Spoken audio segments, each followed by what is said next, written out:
안녕하세요, 마스터피스 모터스입니다. 타월에 대해서 한번 좀 알아볼까 해요. 자, 우선은 여러 가지 타월 있죠. 뭐 버핑 타월, 막 타월, 드라잉 타월, 유리 타월, 뭐 실내 전용 타월, 뭐 여러 가지가 있는데 오늘 여러분들께 소개해 드릴 거는 유리 전용 타월이에요. 지금 보시면은 이렇게 총 5가지를 제가 구비를 해놨어요. 자, 이것들이 뭐냐면은 제가 세차를 하면서 추구하는 것 중 하나가 편리성이에요. 제가 이렇게 5가지, 지금 여기 나와 있는 이 5가지를 다 써보면서 느낀 점들, 그리고 제가 최종적으로 쓰고 있는 제품이 어떤 제품이고 왜 그것을 쓰고 있는지 한번 알아보도록 하겠습니다. 자, 일단 천천히 설명을 드리면은, 자, 우선 요 타월, 가장 맨 왼쪽에 있던 요 타월 같은 경우에는 제가 한 일주일 정도 썼던 것 같아요. 일주일 정도 썼는데, 자, 보시면 아시겠지만 되게 얇습니다. 자, 유리 타월의 가장 첫 번째는 너무 얇지 않는 게 좋습니다. 여러분들 유리 닦으실 때, 자, 이런 겉면에다가, 한쪽 면에다가 유리 세정제를 이렇게 뿌리시죠. 한쪽 면에다가 유리 세정제를 뿌리신 다음에 유리를 한번 닦으세요. 그리고 유리를 한번 전체적으로 오염물을 제거하면서 유분기를 제거를 하고 뒷면으로 마무리를 합니다. 그래서 앞쪽 면에서 닦음으로써 생긴 이제 잔사라던가 이런 거를 마른 뒤쪽으로 이용해서 이제 제거를 하는 거죠, 마무리를.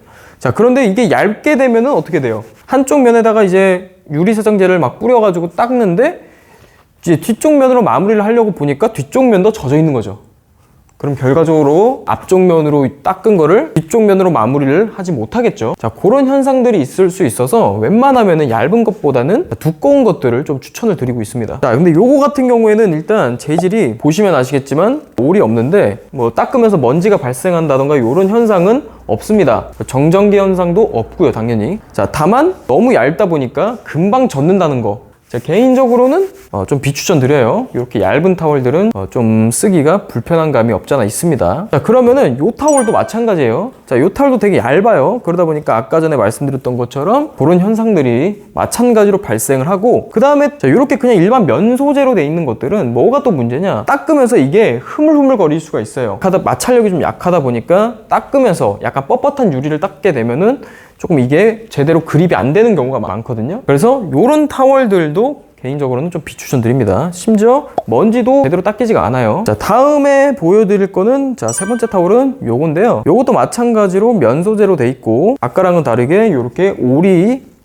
약간 극세사로 다 이루어져 있죠. 이런 극세사 재질 같은 경우에는 개인적으로 좀 비추천 드리는 이유 중 하나가 먼지가 많이 발생됩니다. 유리에 슬립감이 있거나 이런 유리들은 상관이 없는데, 빳빳한 유리 같은 경우에는 요걸로 사용하시게 되면은 먼지가, 이 타월에 있던 먼지가 그대로 붙는 경우가 많습니다. 심지어 정전기 현상도 많이 발생하기 때문에 먼지가 더 붙겠죠. 자, 그래서 요런 재질 같은 경우에는 좀 비추천 드려요.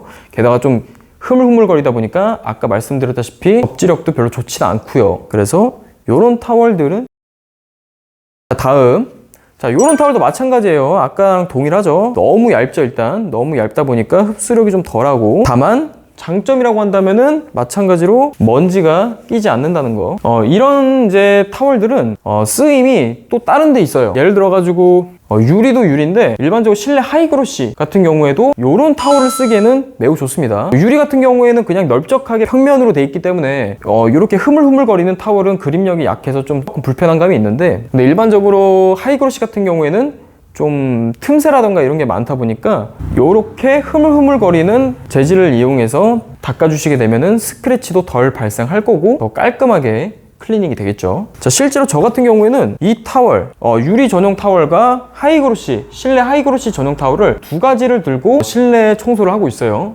이렇게 사용하면 좀 편합니다. 흐물흐물거리는 이런 재질을 이용한 타월을 이용해서 하이그로시를 깨끗하게 만들어주고, 그 다음에 요런 이제 유리 전용 타월을 이용해서 유리를 닦아내는 거죠. 요 타월이 제가 지금까지 가장 만족스럽게 쓰고 있는 타월이에요. 두께감이 상당하죠. 두께감도 어느 정도 도톰하고, 그 다음에 재질도 빳빳하고, 그래서 그립감도 좋고, 소재 자체도 면 소재가 아니다 보니까 먼지나 이런 것도 발생을 하지 않고 먼지 붙었을 때도 제거가 잘 됩니다. 그러다 보니까 저는 이 타월을 굉장히 선호해요. 쓰기에도 굉장히 편하고, 그리고 유리에 묻은 유분기나 이런 것도 이 타월을 이용하면은 좀 더 깔끔하게 제거가 되더라고요. 그래서 저는 이런 마그넷 타월을 좀 사용을 하고 있습니다. 이렇게 유리 타월에 대해서 짧게 좀 알아봤는데, 자, 여러분들이 기억하셔야 될 거는, 물론 이거는 개개인마다 좀 차이는 있을 수 있어요. 뭐를 더 오래 썼고 했냐에 따라서 뭐가 더 편하고 이게 또 달라질 수 있기 때문에 저는 어떻게 보면은 좀 주관적인 입장에서 말한 것도 있어요. 하지만 제가 지금까지 이렇게 좀 5가지를 뭐 더 되긴 하는데 지금 남아있는 건 요 5가지밖에 없어가지고, 자, 이 5가지 이상의 이제 여러 가지 유리 타월들을 사용을 해보면서 제가 좀 불편하다고 느꼈던 점들, 그런 걸로 인해서 현재 마지막까지 쓰고 있는 제품, 그렇게 좀 소개를 좀 시켜드렸고요. 자, 그래서 이제 알아두셔야 될 점은, 웬만하면은 이렇게 흐물흐물거리는 재질의 유리 타월은 유리에 사용하기보다는 하이그로시, 실내 하이그로시에 사용하는 거를 좀 추천을 드리고요. 야, 이런 것도 마찬가지고,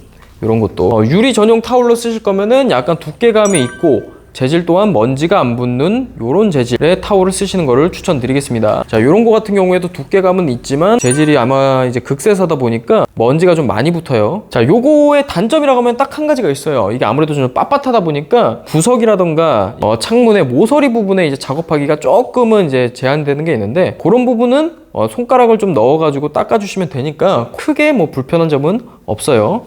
근데 요걸로 하이그로시, 실내 하이그로시를 닦기에는 조금은 어렵죠. 이 빳빳하다 보니까. 자, 그럼 이렇게 유리 타월에 대해서 좀 알아봤고, 오늘 영상도 이렇게 마무리하도록 하겠습니다. 시청해주셔서 감사드립니다. 자, 구독과 좋아요 눌러주시면 좀 더 재밌고 유익한 영상으로 찾아뵙도록 하겠습니다. 감사합니다.